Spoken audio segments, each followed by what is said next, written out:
Ostin sitten tosiaan Peugeon 309 vuosimallia 91 ja tässä on hieno 1,6 litran moottori.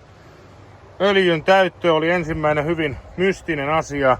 Se täytetään tosta. Toi tötterö lähtee irti, tosta otetaan letku irti ja sitten nousee toi ja sinne kaadettiin öljyä.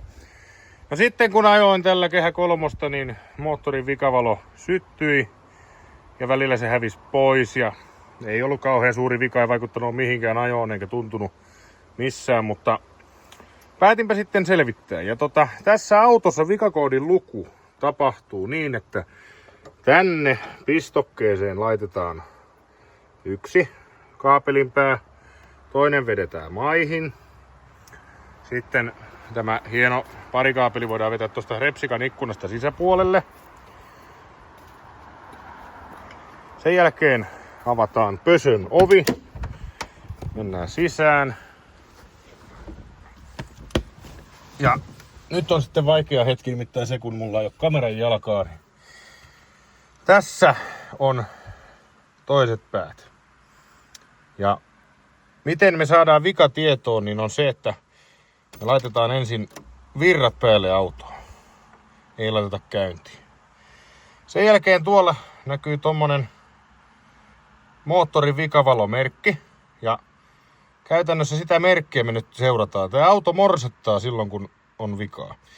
Ja parikaapelin päät laitetaan yhteen 3 sekunniksi. Ja irrotetaan, jolloin valoa seurataan. Ja nyt se vilkutti 1, tuli tauko ja sitten tuli 1 ja toinen, mikä tarkoittaa koodia 12, eli testi alkaa. Ja nyt sitten taas pistetään kaapelinpäät yhteen 3 sekunniksi. Pois. Katsotaan mitä sieltä tulee. 41 tuli vikakoodi. Sitten katsotaan seuraava koodi. 1, 2, 3.